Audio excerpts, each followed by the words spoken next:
Dr. William Clearwater's steady hands froze over the surgical table, his 40 years of veterinary experience suddenly meaningless as the heart monitor's steady beep transformed into a single, devastating flat line.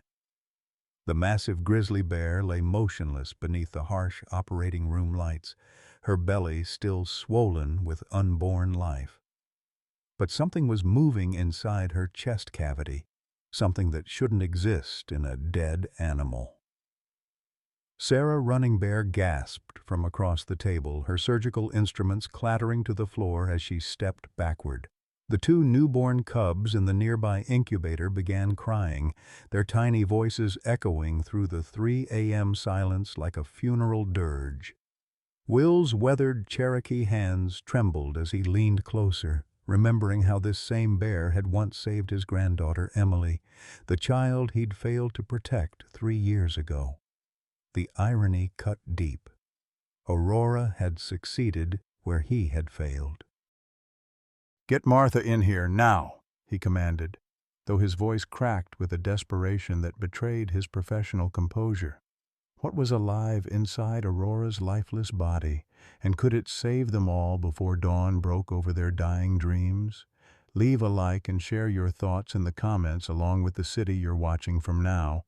Let's continue with the story.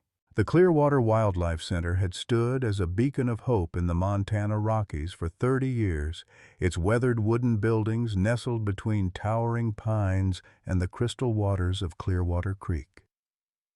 What started as Dr. William Clearwater's dream in 1993 had grown into a 200-acre sanctuary that specialized in rehabilitating large predators, bears, mountain lions, and wolves that most facilities wouldn't dare handle.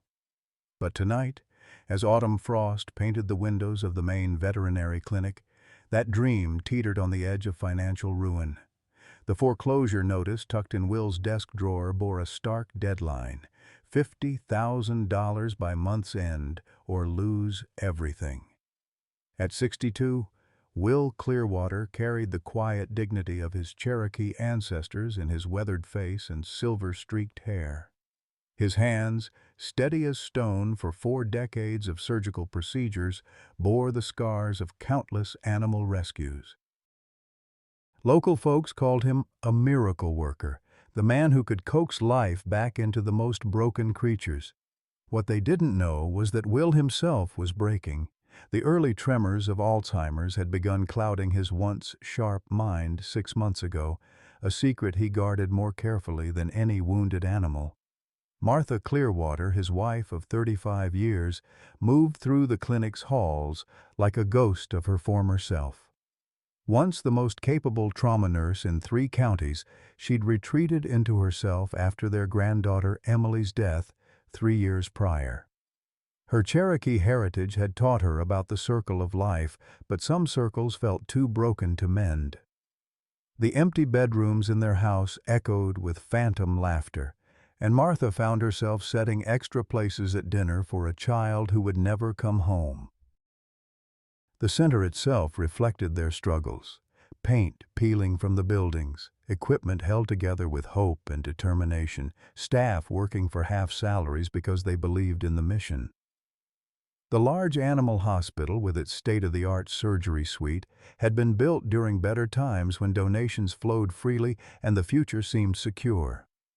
Thomas Spotted Eagle, the lead ranger and Will's closest friend, often reminded them that their Cherokee ancestors believed every creature had a purpose in the great web of life. The center had saved hundreds of animals over the years: black bears hit by cars, mountain lions caught in illegal traps, wolves poisoned by ranchers. Each rescue had meaning, each healing represented hope restored. But Aurora was different. The 8-year-old grizzly female had become something of a local legend, known for her unusual intelligence and protective nature toward lost hikers. Families would drive hours just to catch a glimpse of her massive form through the sanctuary's observation windows. Children drew pictures of her in school, and the Cherokee community considered her sacred, a bridge between the human world and the wild. Now, As Will stared down at Aurora's motionless form on the operating table, he knew that losing her would mean more than losing an animal. It would mean losing the last symbol of hope in a world that seemed determined to take everything he'd ever loved.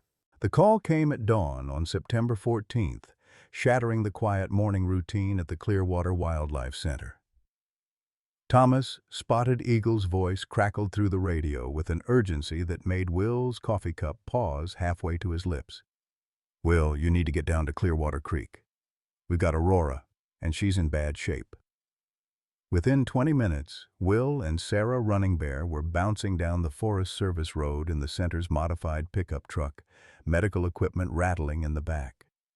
The morning mist clung to the creek bed like spirits reluctant to leave, and through it they could see the massive form of Aurora lying on her side near the water's edge.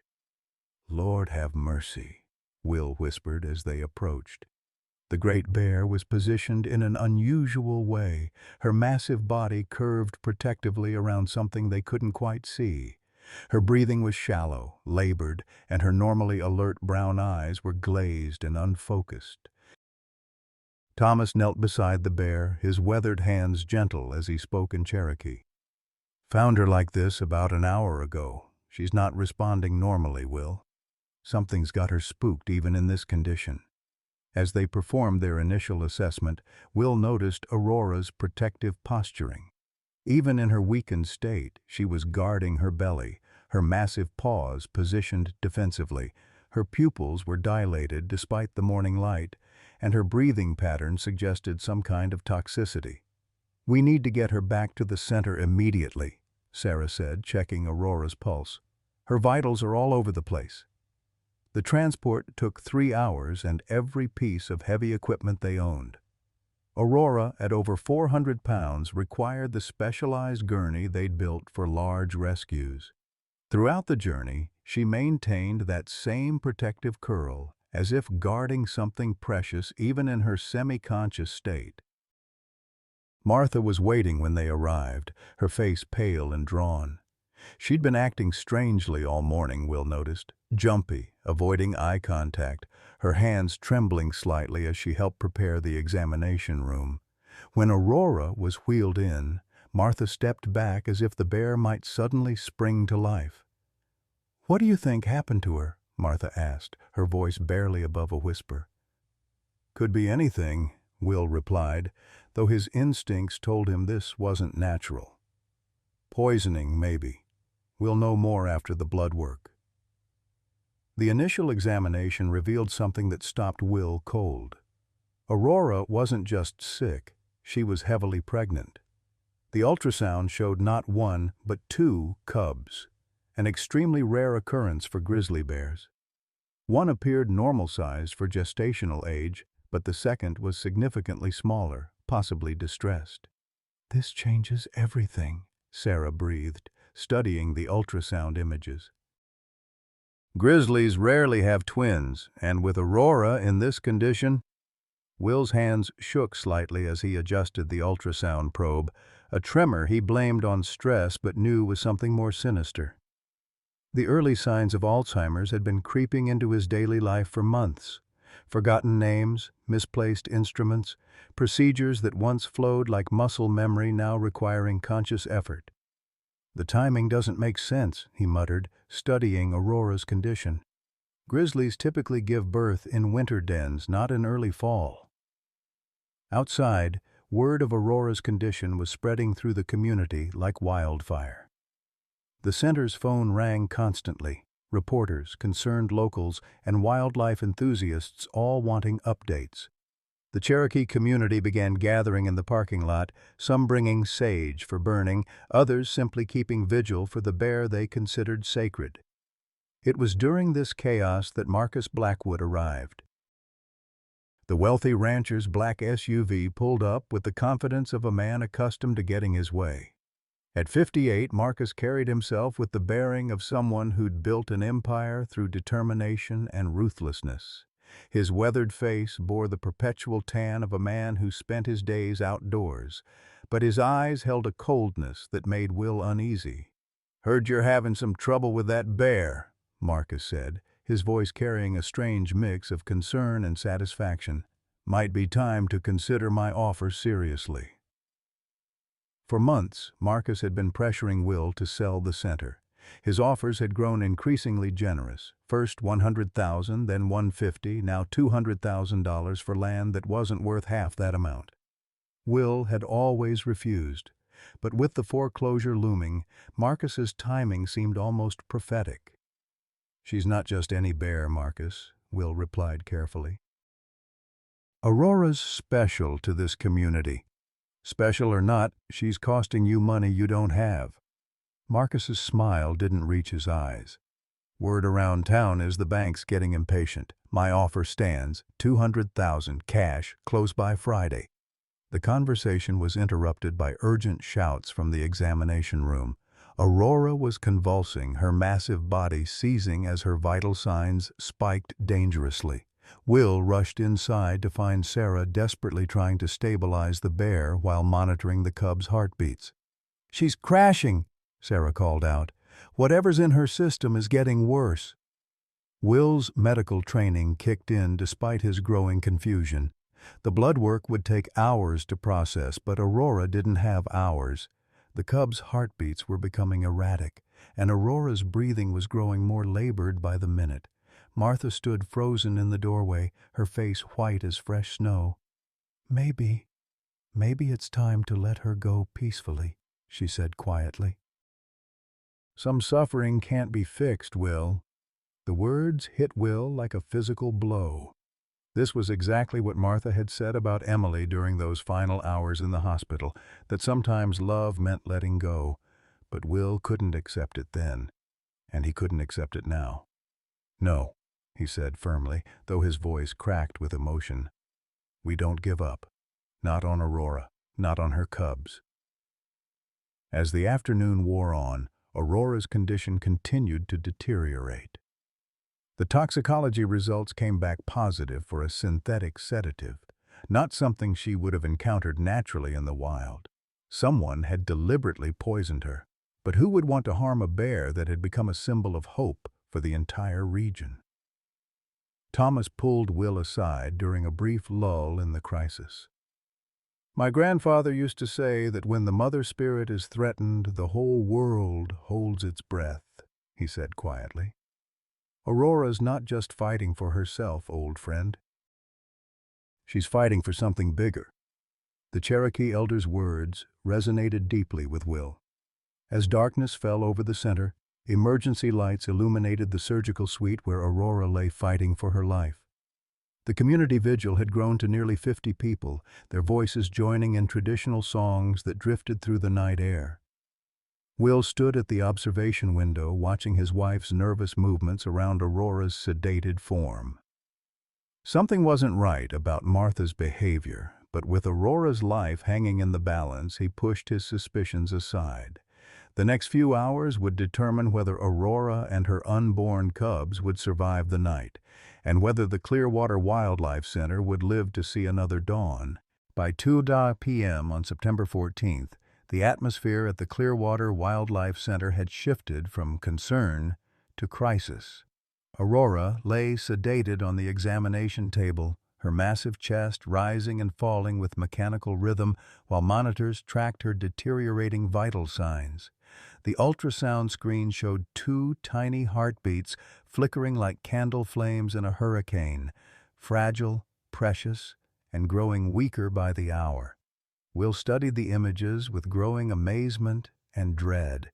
In 40 years of veterinary practice, he'd never seen grizzly twins this late in the season. Most bears would be preparing for hibernation, not giving birth. The larger cub appeared healthy but cramped, while the smaller one showed signs of severe distress. Aurora's protective positioning suddenly made heartbreaking sense. Even unconscious, she was trying to shield her unborn children. "The toxicology confirms synthetic barbiturates," Sarah announced, her voice tight with controlled anger.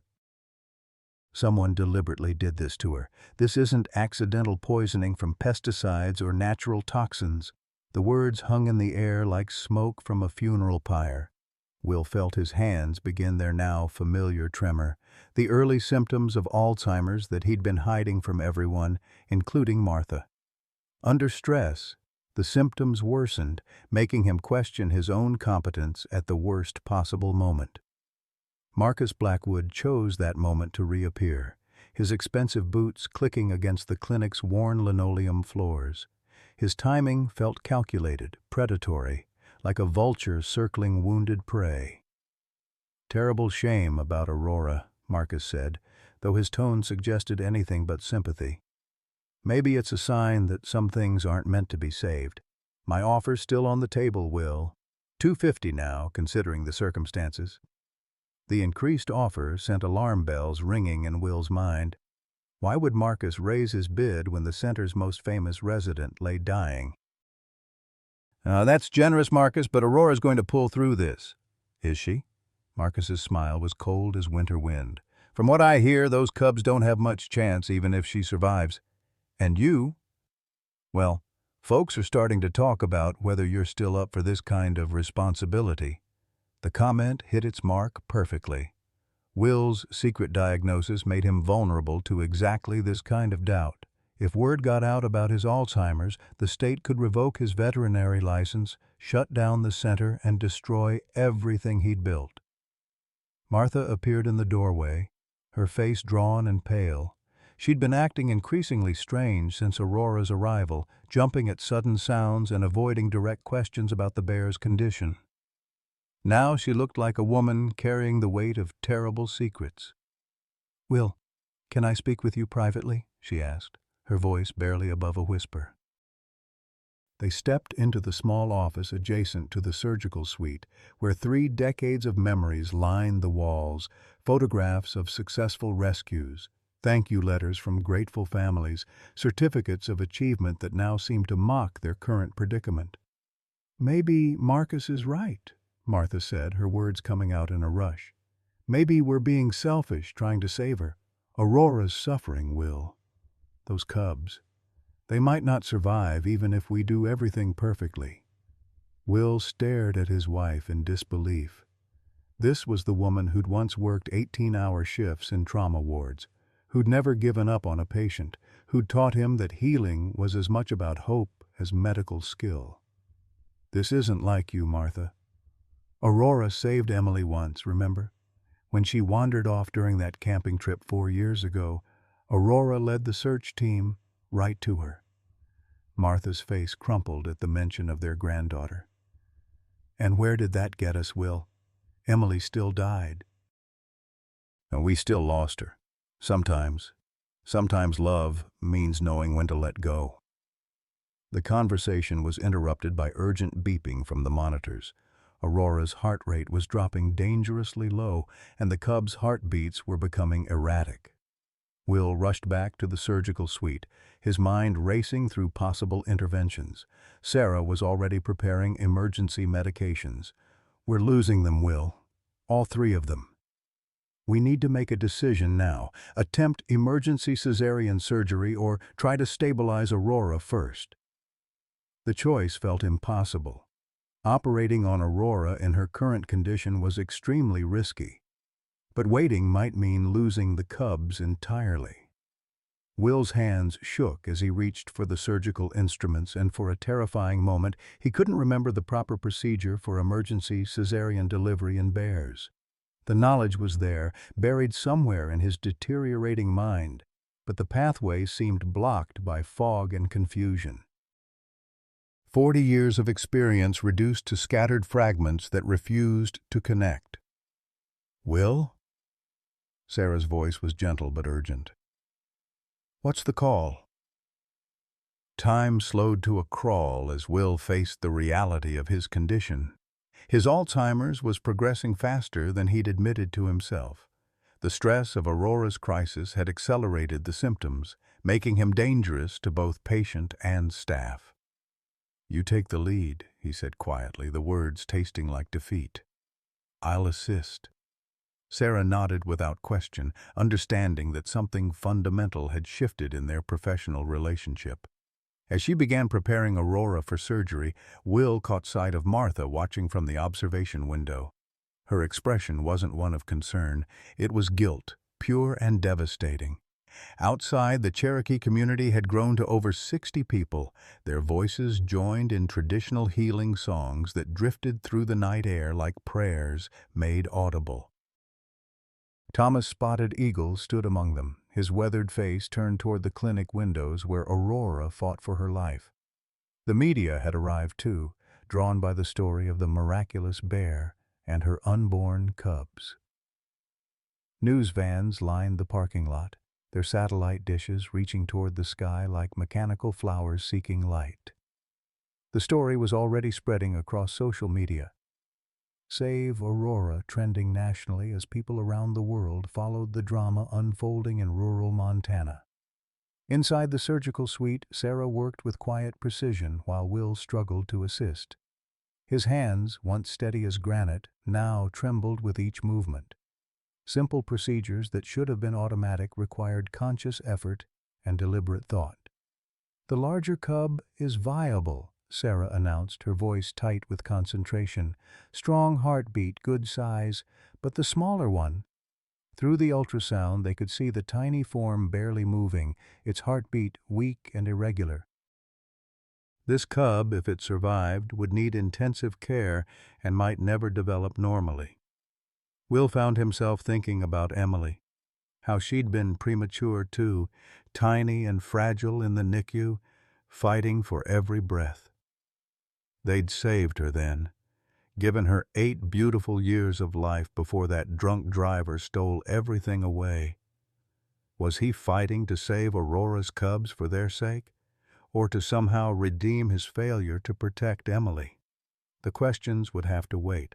Aurora's condition was critical, and the next few hours would determine whether any of them, mother or cubs, would see another sunrise. As Sarah continued the delicate work of monitoring the pregnancy, Will stepped back and faced a truth he'd been avoiding for months. His career, his competence, his very identity as a healer, everything was slipping away, one forgotten procedure at a time. But perhaps that didn't mean he was useless. Perhaps there were other ways to save lives than just surgical skill. The real question was whether he'd figure that out before it was too late for Aurora and her unborn children. The evening of September 14th stretched into the longest night of Will Clearwater's life. Aurora lay on the surgical table under the harsh fluorescent lights, her massive form dwarfing the equipment that kept her alive. The steady beep of monitors provided a mechanical heartbeat in the sterile room, while outside, the Cherokee community maintained their vigil with songs that seemed to carry the weight of ancient prayers. Sarah Running Bear had taken charge of Aurora's care with the quiet competence that reminded Will of his younger self. At 32, she possessed the steady hands and sharp mind that age and disease were slowly stealing from him.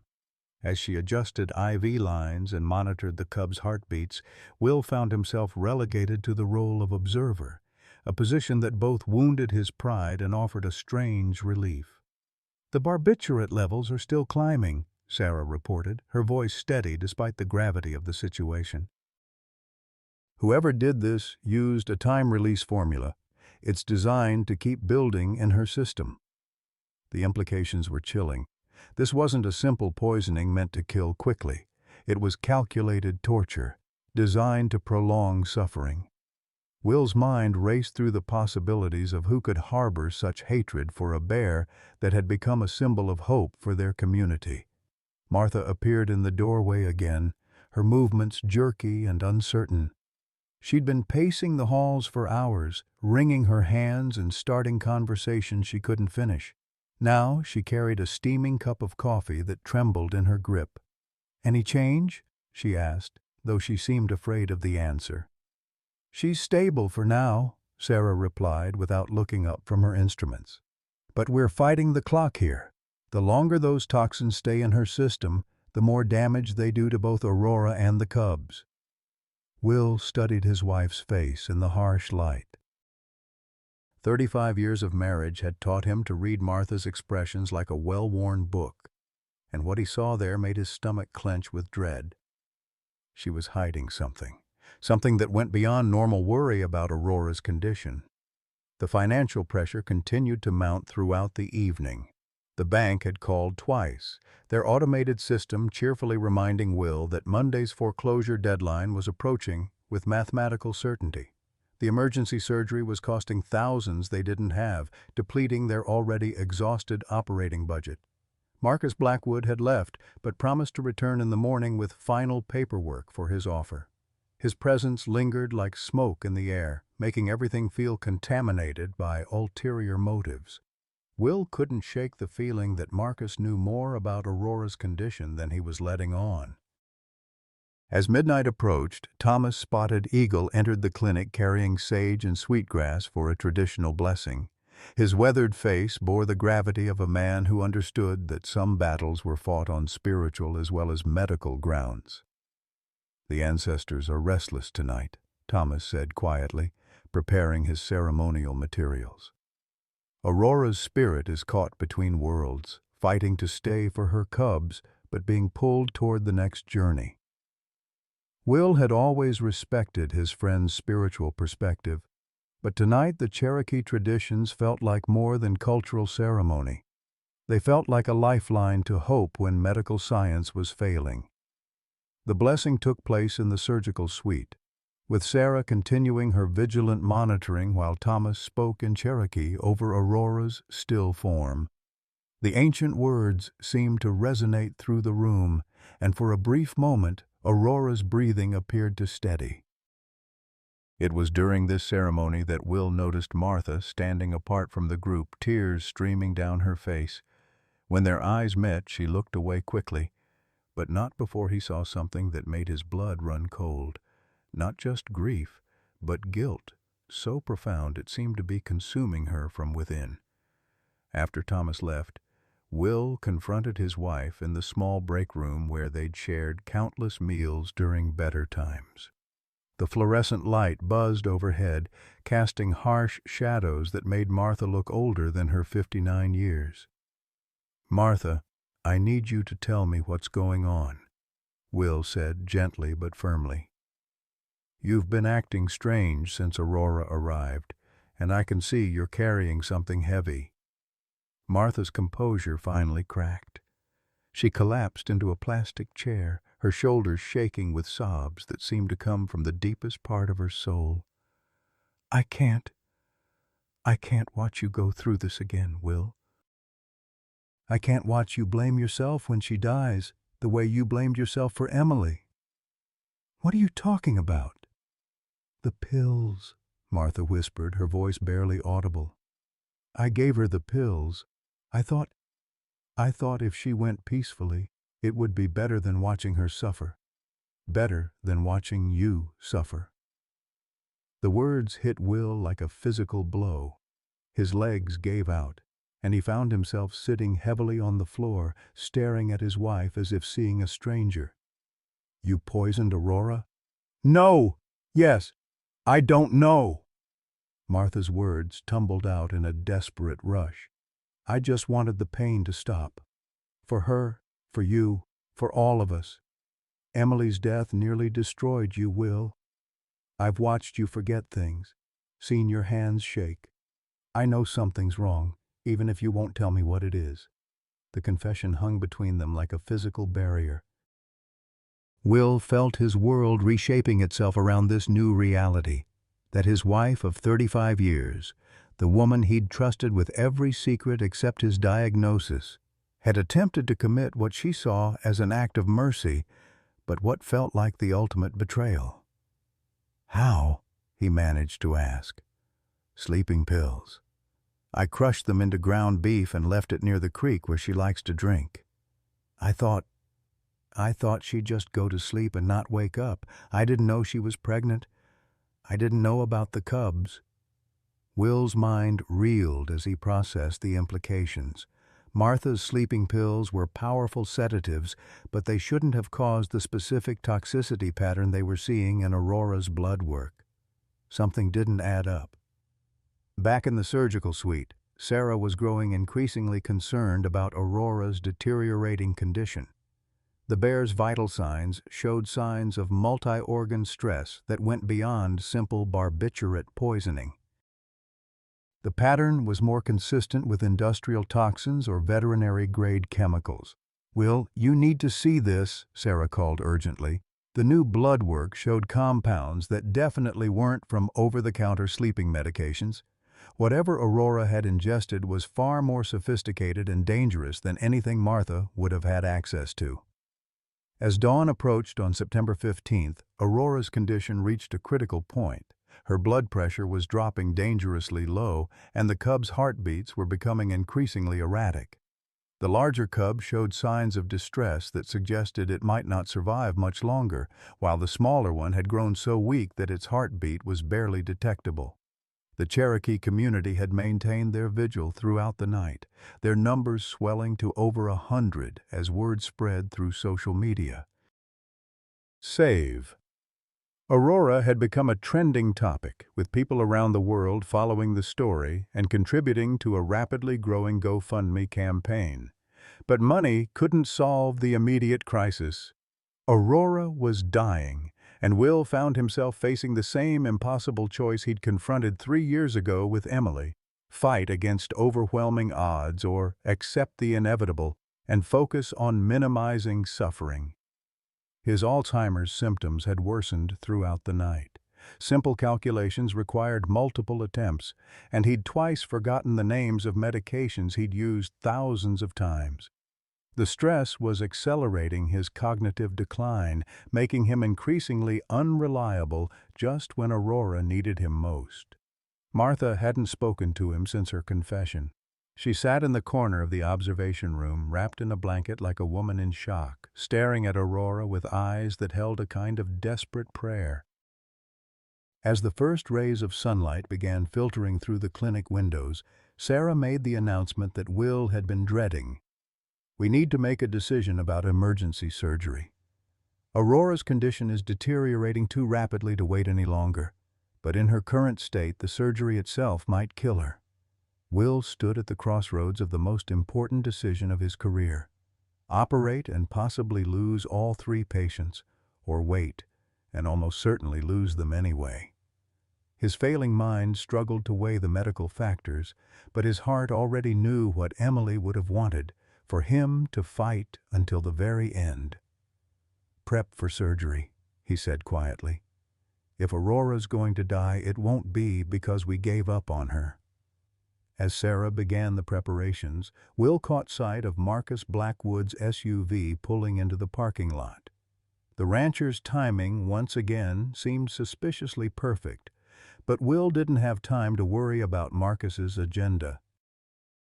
Aurora was fighting for her life, and the next few hours would determine whether love and determination could overcome the poison that was slowly killing the most beloved bear in Montana.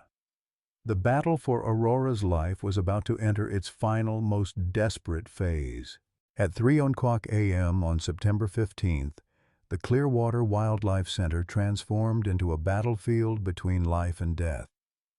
Aurora lay on the surgical table under blazing lights, her massive form connected to machines that beeped and hummed with mechanical determination. Sarah Running Bear scrubbed in with the focused intensity of a warrior preparing for the fight of her life, while Will stood at the observation window, his hands trembling with more than just Alzheimer's.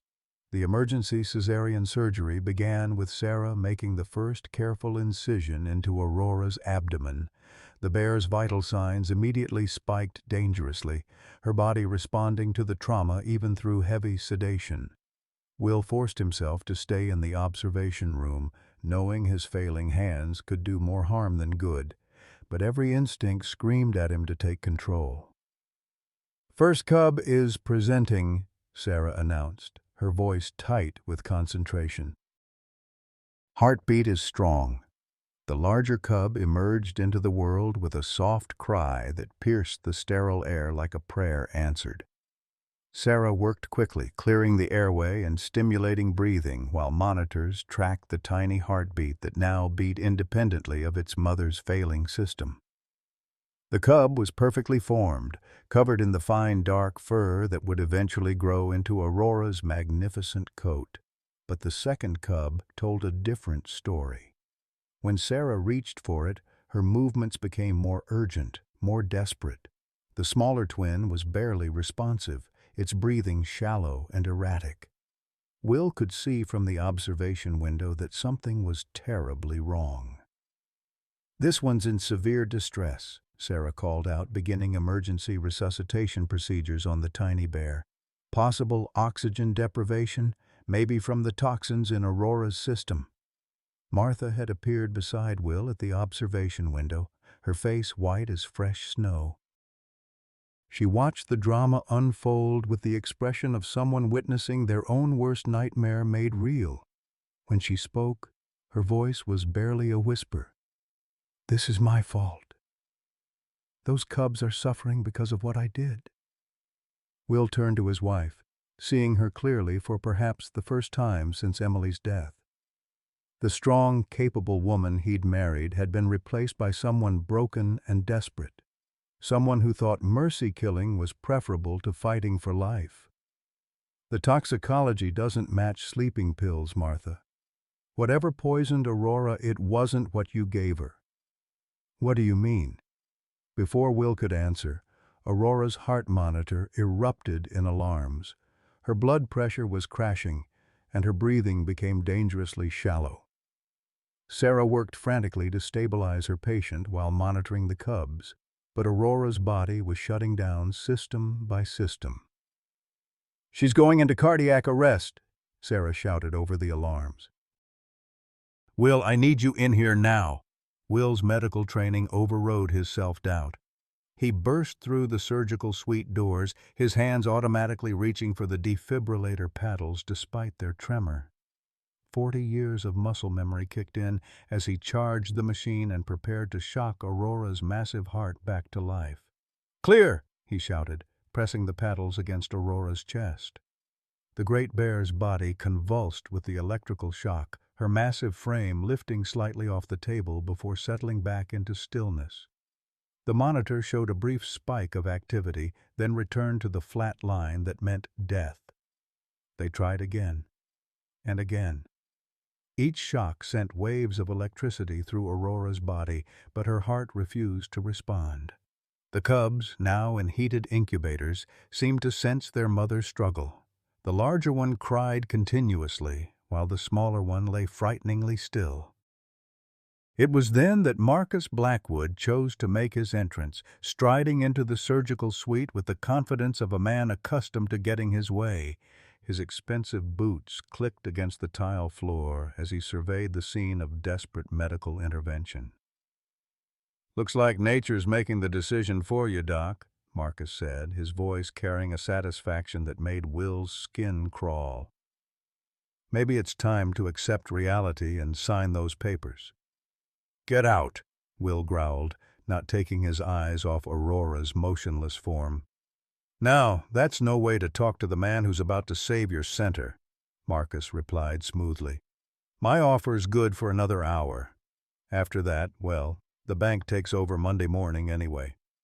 Something in Marcus's tone triggered alarm bells in Will's mind. The rancher's timing had been suspicious from the beginning, but now his behavior bordered on gleeful. No one took that much satisfaction in another's misery unless they'd had a hand in creating it. "Sarah, what exactly did the toxicology show?" Will asked, still working to revive Aurora. "Industrial-grade veterinary sedatives mixed with barbiturates, nothing you'd find in a household medicine cabinet." Will's blood ran cold as the pieces began falling into place. He turned to face Marcus directly, seeing the man's expression shift from confidence to wariness. "Where would someone get industrial veterinary sedatives, Marcus?" "How would I know? I'm a rancher, not a vet." "A rancher who's been trying to buy this center for months. A rancher who somehow knew Aurora was in trouble before we'd even gotten her back here. A rancher whose offers keep getting more generous even as our situation gets more desperate." Marcus's face hardened, the mask of concern slipping away to reveal something darker underneath. You're grasping at straws, old man. Your bear is dying, your center is failing, and your wife just confessed to attempted murder. Take my offer and salvage what dignity you have left." The casual mention of Martha's confession hit Will like a physical blow. How could Marcus know about something that had happened in private conversation? Unless he'd been monitoring the center somehow, or unless— "You've been planning this for months," Will said, the truth crystallizing with horrible clarity. "The financial pressure, the timing of your offers, Aurora's poisoning, it's all connected." Marcus stepped closer, his voice dropping to a menacing whisper. "Prove it, Doc. Prove any of it. All anyone will remember is that your wife poisoned the most beloved bear in Montana, and you were too senile to save her." The cruel words about his Alzheimer's confirmed Will's worst fears. Marcus knew about his diagnosis, probably had known for months. The rancher had been watching, waiting, planning to strike when the center was most vulnerable. Aurora's heart monitor flatlined completely, the steady tone of death filling the surgical suite. Sarah continued CPR compressions on the massive chest, but Aurora's body was cooling, her spirit seeming to slip away toward whatever realm awaited wild things when their earthly journey ended. The larger cub's cries became more frantic, as if sensing the loss of its mother. The smaller one remained still, breathing so shallowly that each breath might be its last.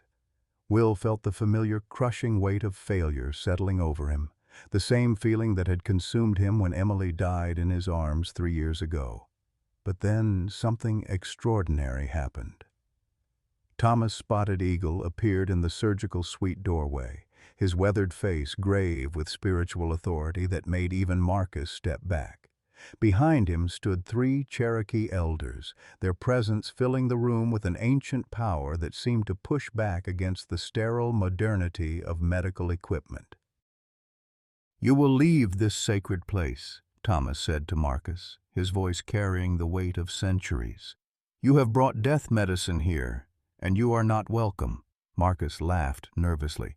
"This is a business transaction, not some primitive ritual." "Everything is sacred when life hangs in the balance," one of the elders replied. "And you, Marcus Blackwood, carry the stench of lies and greed." As the confrontation escalated, something miraculous occurred. The larger cub, still crying in its incubator, somehow managed to crawl to the edge closest to Aurora's table. Its tiny voice seemed to reach across the space between life and death, calling to its mother with a sound that transcended species. Aurora's massive form stirred slightly. Not much, just a twitch of one massive paw, but enough to make the heart monitor register a single, weak beep. Sarah immediately resumed CPR, her training taking over as hope flickered back to life. "I've got something," she called out. "Weak, but there's cardiac activity." The Cherokee elders began singing in their native language, their voices weaving together in harmonies that seemed older than the mountains themselves. The ancient words filled the surgical suite, creating a bridge between the world of medical science and the realm of spiritual healing. Aurora's heart stuttered back to life, her massive chest rising with a deep, shuddering breath that sounded like the earth itself sighing with relief. The monitor resumed its steady beeping, weak but persistent, as if Aurora had heard her cub's call and chosen to return from the edge of forever. Marcus Blackwood's face went pale as his carefully laid plans began crumbling around him. With Aurora alive and fighting, his leverage was disappearing. Worse, the way Will was looking at him suggested that his involvement in the poisoning would soon be exposed. The climax had passed, but the battle for Aurora's life and the future of the Clearwater Wildlife Center was far from over. Aurora's revival proved to be a cruel illusion. By 4:30 a.m., her briefly restored heartbeat began to falter again, the industrial-grade toxins continuing their merciless assault on her system. The Cherokee elders' songs had brought her back from the edge once, but modern medicine was failing to anchor her to life. Sarah worked desperately, adjusting medications and IV drips, but Aurora's massive body was shutting down organ by organ. "Her kidneys are failing," Sarah announced, her voice hollow with exhaustion and defeat. "The toxins have been in her system too long. Even if we can keep her heart beating, the damage is irreversible." Will stood frozen at the surgical table, watching the bear who had saved his granddaughter Emily slip away despite his 40 years of veterinary expertise. His hands, once steady enough to perform delicate surgery on the smallest creatures, now shook uncontrollably as Alzheimer's symptoms merged with overwhelming grief and stress. The larger cub continued crying from its incubator, somehow sensing its mother's distress. The smaller twin had grown frighteningly still, its breathing so shallow that each breath seemed like a goodbye. Will realized with crushing certainty that he was about to lose all 3 patients, Aurora and both of her cubs, in one devastating night. Martha finally broke her anguished silence from the observation window. "This is my punishment," she whispered, pressing her palms against the glass. "God is punishing me for what I tried to do. I killed them all." "The toxicology cleared you, Martha," Will said without taking his eyes off Aurora. "Whatever killed Aurora, it wasn't your sleeping pills." But Martha was beyond rational thought, lost in a spiral of guilt and self-recrimination that had been building since Emily's death 3 years ago. She had convinced herself that every tragedy was cosmic punishment for her failures as a wife, grandmother, and caregiver. The financial reality crashed down around them like an avalanche. The emergency surgery had cost nearly $10,000 they didn't have, depleting the last of their operating reserves. The bank's foreclosure deadline was Monday morning, less than 4 days away. Even if Aurora survived, which looked increasingly unlikely, the center would still be closed by week's end. Marcus Blackwood had retreated to the parking lot after the Cherokee elder's intervention, but his black SUV remained visible through the clinic windows like a vulture waiting for death to claim its prize. Every few minutes he would step out to check his phone, his satisfaction growing as reports of Aurora's deteriorating condition reached him through sources Will couldn't identify. The media circus had exploded overnight. News vans lined the access road, their satellite dishes reaching toward the dawn sky like technological prayers. Social media campaigns had raised over $50,000 for Aurora's medical care, but money couldn't cure toxin-induced organ failure. Dr. Sarah Running Bear, exhausted after 18 hours of continuous emergency care, finally spoke the words that everyone had been dreading. "Will, we need to consider quality of life here. Aurora is suffering. The cubs, the smaller one isn't going to make it much longer without its mother." The decision that Will had been avoiding suddenly became unavoidable. Continue aggressive treatment that might only prolong suffering, or accept defeat and focus on making Aurora's final hours as peaceful as possible. It was the same impossible choice he'd faced with Emily in the hospital: fight against overwhelming odds or accept the inevitable. His Alzheimer's symptoms were worse than ever, stress accelerating the cognitive decline that had been his secret shame for months. Simple decisions required enormous effort, and medical procedures he'd performed thousands of times seemed foreign and dangerous. Sarah was effectively running the case while Will struggled to remember why certain medications were contraindicated. Thomas Spotted Eagle returned to the surgical suite carrying a bundle of sage and sweetgrass. His weathered face bore the gravity of a man preparing for a death vigil rather than a healing ceremony. "The ancestors are calling her home," Thomas said quietly. "Aurora has fought the good fight, but her spirit is tired. Maybe it's time to let her cross over with dignity." The words hit Will like physical blows. After everything, the years of building the center, the hundreds of animals saved, the community trust he'd built, it was all ending in failure. Aurora would die, the cubs would die, and the center would close. His life's work would be reduced to a cautionary tale about overreach and incompetence. Martha's breakdown became complete as she witnessed Aurora's final decline. She collapsed to the floor of the observation room, sobbing with the kind of grief that comes from watching your worst fears materialize in real time. "I should have been stronger," she wailed. "After Emily died, I should have been stronger for Will, for the center, for everyone.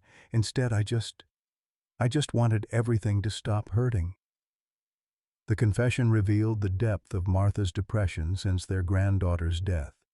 She had been drowning in grief and guilt, unable to process the loss of the child who had been their hope for continuing the family legacy. Aurora's pregnancy had triggered all those unresolved emotions, leading to her desperate attempt at what she saw as mercy killing. As dawn broke over the Montana Rockies, Aurora's vital signs entered their final decline. Her heart rate became erratic, her breathing shallow and labored. The larger cub seemed to understand what was happening, its cries becoming more desperate and heartbroken. The smaller twin had stopped breathing twice, requiring manual resuscitation each time. Will found himself thinking about Emily's final moments in the hospital 3 years ago. She had been conscious until the end, her small hand gripping his with surprising strength as the machines that kept her alive gradually failed. Her last words had been about the animals at the center, whether they would be okay without her visiting every weekend. "Don't let the animals be sad, Grandpa," Emily had whispered. "Promise me you'll take care of them." It was a promise he was about to break. Aurora represented everything Emily had loved about the center: the majesty of wild creatures, the hope of healing, the belief that love could overcome any obstacle. Losing Aurora felt like losing Emily all over again. Sarah made the final announcement at 6:00 a.m. as the first rays of sunlight streamed through the clinic windows. "Aurora's heart has stopped. She's gone." The monitors fell silent, except for the terrible flat tone that signals the end of life. Aurora's massive form lay still on the surgical table, her magnificent presence reduced to lifeless tissue and cooling blood. The cubs, now truly orphaned, seemed to sense their mother's passing. The larger one stopped crying and huddled against the incubator wall, while the smaller twins' breathing became increasingly labored. Marcus Blackwood chose that moment to return, striding into the clinic with foreclosure papers in his hand and a smile of triumph barely concealed behind a mask of false sympathy. "Terrible shame about Aurora," he said, though his tone suggested anything but grief. "Sometimes nature makes these decisions for us." Now, about that sale contract. The Cherokee community outside began a traditional death song, their voices carrying across the morning air like a lament for all the wild things lost to human greed and short-sightedness. The media reported Aurora's death within minutes, social media exploding with grief and outrage as people around the world mourned the loss of a bear who had become a symbol of hope.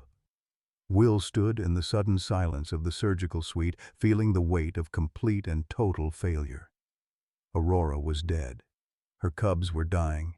His marriage was shattered. His mind was failing.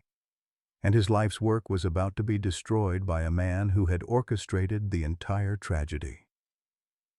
The Clearwater Wildlife Center, which had stood as a beacon of hope for 30 years, was about to become another casualty of greed, corruption, and the harsh reality that sometimes love and determination simply aren't enough to overcome the forces arrayed against them.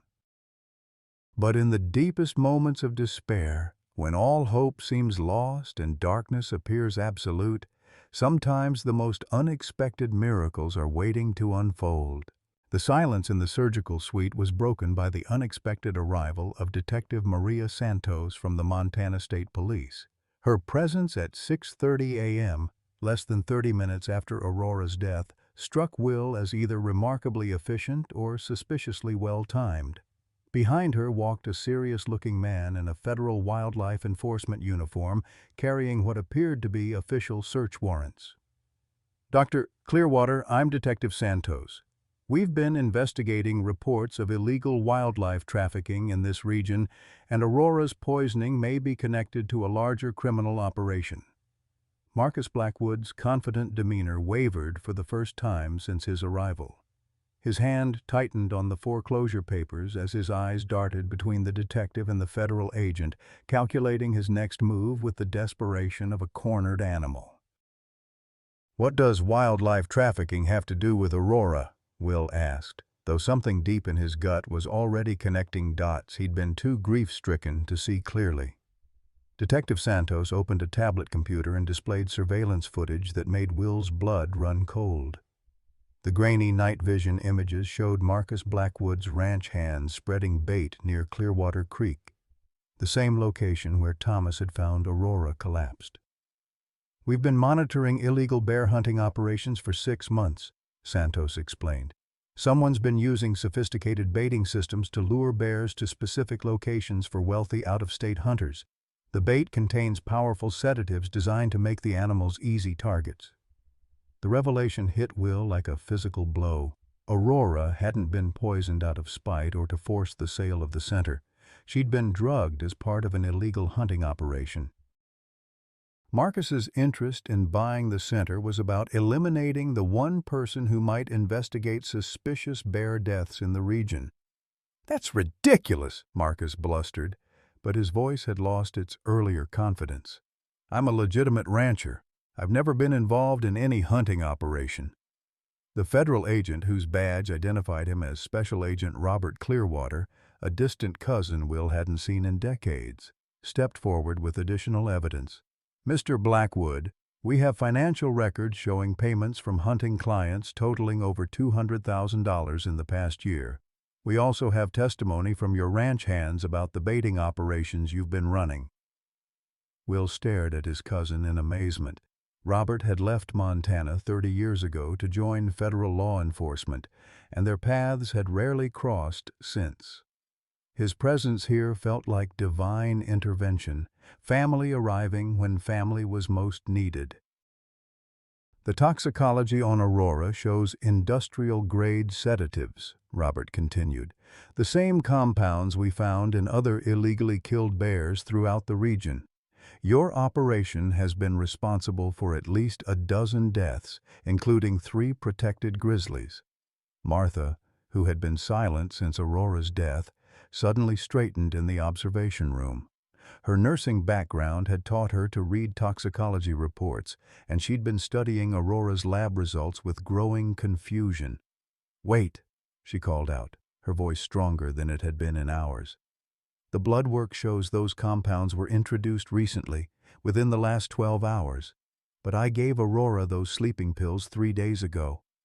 Detective Santos nodded. "That's correct, Mrs. Clearwater. Your sleeping medication actually may have saved Aurora's life temporarily. The sedatives in her system when you found her would have killed her within hours, but the sleeping pills created a drug interaction that slowed the absorption rate." The irony was staggering.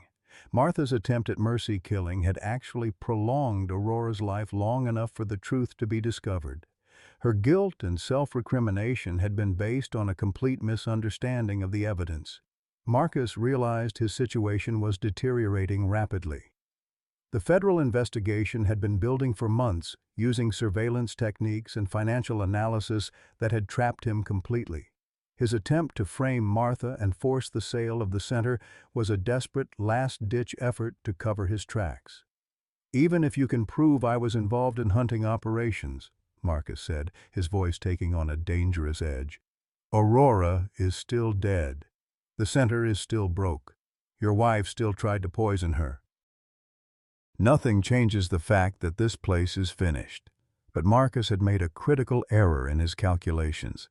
The smaller cub, which everyone had written off as too weak to survive, suddenly stirred in its incubator. Sarah rushed to check its vital signs, her exhausted face lighting up with the first hope she'd felt in hours. "The little one's breathing has stabilized," she announced. Heart rate is weak but steady. I think she might make it." The larger cub seemed to sense its sibling's improvement and began crying again, but the sound was different now, less desperate, more like a call for attention rather than a death wail. Both cubs had survived their mother's death against all medical odds. Will felt a strange stirring in his chest as he watched the two tiny bears fighting for life in their incubators. They represented Aurora's legacy, her final gift to a world that had treated her so cruelly.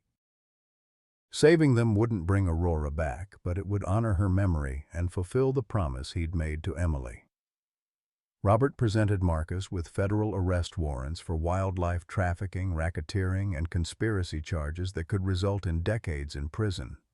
The rancher's elaborate scheme was unraveling with the systematic precision of professional law enforcement. "There's more," Detective Santos added, consulting her notes. "The financial investigation revealed that Marcus has been manipulating local bank loan procedures through his connections on the board of directors. The foreclosure proceedings against the Clearwater Wildlife Center were accelerated illegally." The revelation meant that the Monday foreclosure deadline was invalid, bought with the center potentially having legal recourse against the bank for damages. Marcus's web of corruption extended far beyond illegal hunting into institutional fraud designed to destroy his perceived enemies. But the most shocking revelation came when Robert displayed photographs recovered from Marcus's ranch computer.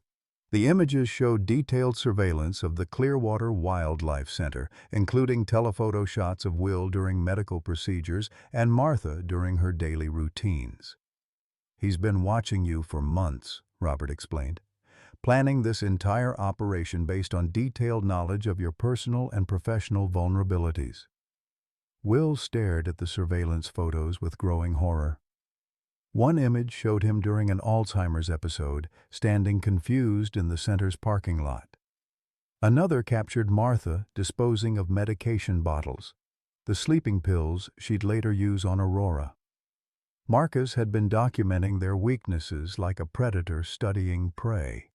The scope of the conspiracy was breathtaking. Marcus had orchestrated Aurora's poisoning knowing it would devastate Will emotionally and financially, creating the perfect conditions for forcing a sale. The rancher had even anticipated Martha's guilt-driven confession, planning to use her admission as additional leverage. "Your grandson," Will said quietly, pieces of the puzzle finally clicking into place. "The bear attack that killed him. That was part of this too, wasn't it?" Marcus's face crumpled as the last of his defenses fell away. He wasn't supposed to be there. The hunting client wanted a big male, and we had one baited in that area. Billy was he was in the wrong place when the bear came for the bait. The confession revealed the ultimate irony of Marcus's vendetta. His grandson had died because of the illegal hunting operation, not because of any aggressive behavior by wild bears. Aurora had never been responsible for the tragedy that drove Marcus's quest for revenge. As federal agents led Marcus away in handcuffs, Will found himself standing in the sudden quiet of the surgical suite with two orphaned cubs and a wife whose guilt had been transformed into fierce determination to honor Aurora's memory. The Cherokee community outside began singing again, but this time their songs carried notes of hope rather than mourning.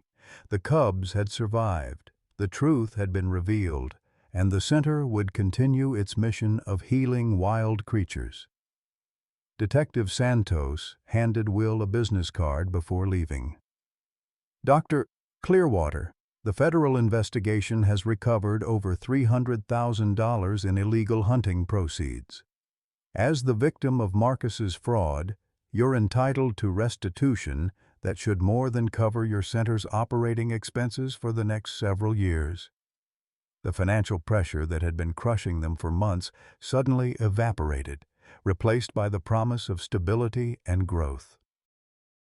Aurora's death had exposed a criminal conspiracy that would now fund the continuation of her legacy, but the greatest revelation was yet to come. as Sarah made an observation that would change everything they thought they knew about Aurora's final hours. 1 month later, on a crisp October morning painted in the brilliant gold of changing aspen leaves, Will Clearwater stood at the edge of the expanded wildlife habitat watching two healthy grizzly cubs explore their new world.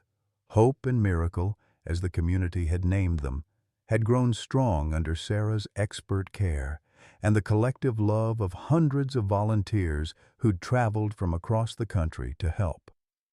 The Clearwater Wildlife Center had been transformed by Aurora's story.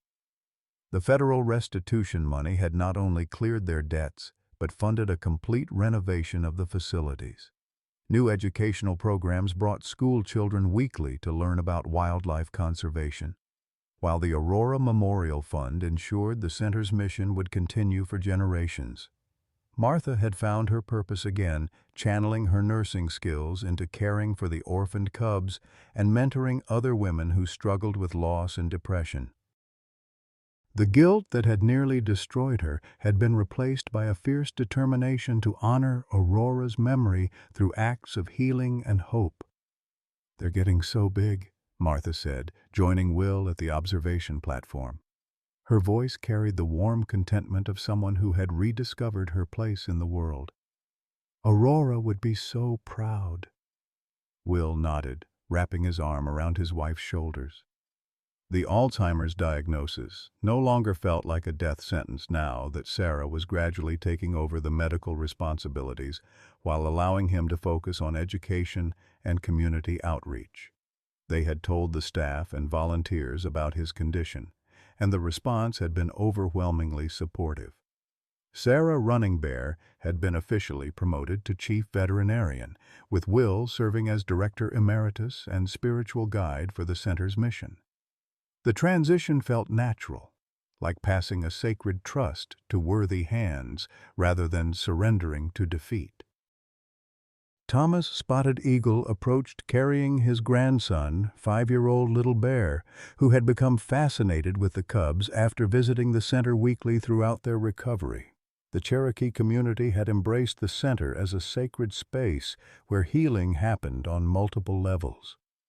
"The ancestors smile on this place," Thomas said, watching as Hope playfully wrestled with a fallen log while Miracle climbed carefully onto a granite boulder. "Aurora's spirit lives on in these little ones." The cubs had indeed thrived beyond all medical expectations. Hope, the larger cub, had developed Aurora's intelligence and gentle curiosity about humans. Miracle, despite her difficult start, had grown into a spirited bear with an independent streak that reminded everyone of her mother's legendary determination. Detective Santos had visited the previous week to deliver news of Marcus Blackwood's sentencing. 25 years in federal prison for wildlife trafficking, fraud, and racketeering. His ranch had been seized and converted into additional protected habitat, ensuring that Aurora's death had ultimately expanded rather than diminished the wild spaces she had called home. The national attention surrounding Aurora's story had sparked wildlife protection legislation in Congress, with the Aurora Act providing increased funding for wildlife rehabilitation centers and harsher penalties for wildlife trafficking. Her legacy had grown far beyond the Montana mountains to influence conservation efforts nationwide. Will's cousin Robert had remained in contact, sharing updates on the broader federal investigation that had uncovered similar trafficking operations across the western states. Aurora's case had been the key that unlocked a criminal network responsible for hundreds of illegal wildlife deaths. As the morning sun climbed higher, painting the mountain peaks in brilliant light, the cubs settled down for their morning nap. Hope curled up against Miracle in a pose that reminded everyone of how they had been found beneath their mother's protective embrace. "You know what I think about every morning when I come out here?" Will said to Martha as they watched the sleeping cubs. "Emily's last words about taking care of the animals. I couldn't save her, but through Aurora's cubs, maybe I can keep that promise." Martha squeezed his hand. "You've done more than keep a promise, Will. You've created a legacy, not just for Emily, not just for Aurora, but for every creature that will find healing here. The sound of children's laughter drew their attention to the visitor center, where a school group was beginning their educational tour. Young voices filled with wonder and excitement reminded Will why he had built this place 30 years ago, to bridge the gap between human and wild, to teach future generations that all life was sacred and worthy of protection. As hope and miracle grew toward their eventual release into the expanded, protected habitat, they would carry Aurora's genes and spirit back into the wild. The circle of life that had seemed broken by tragedy had been restored by love, determination, and the unshakable belief that even in the darkest moments, hope could survive and flourish. Some stories end with happily ever after. This one ended with happily ever together, scars, struggles, and all, because sometimes the family we save saves us right back. And sometimes the greatest miracles happen not in spite of our brokenness, but because of it. My dear friends, as someone who's walked through enough seasons to understand that life's greatest gifts often come wrapped in our deepest struggles, I want to share something with you today. Will and Martha Clearwater's story reminds us that it's never too late to find purpose again, even when everything seems lost. At 62 and 59, they face their darkest hour: failing health, financial ruin, a marriage strained by grief, and the crushing weight of feeling useless. Sound familiar? How many of us have stood at that crossroads where our golden years feel more like tarnished copper, wondering if our best days are behind us? But here's what Aurora's cubs taught them. Sometimes our greatest contribution comes not from our strength, but from our willingness to keep showing up despite our limitations. Will's Alzheimer's didn't disqualify him from making a difference. It gave him a different kind of wisdom to share. Martha's depression became the very experience that helped her understand others' pain. Their marriage, tested by tragedy, emerged stronger because they chose to face their brokenness together. Today, wherever you are in your journey, remember this: your story isn't over. Your purpose isn't expired. Your capacity to love and heal and make a difference hasn't diminished with age. It's deepened with experience. Questions for reflection. What loss or struggle in your life could God be preparing to transform into your greatest ministry to others? How might your current limitations actually be preparing you for a purpose you haven't discovered yet?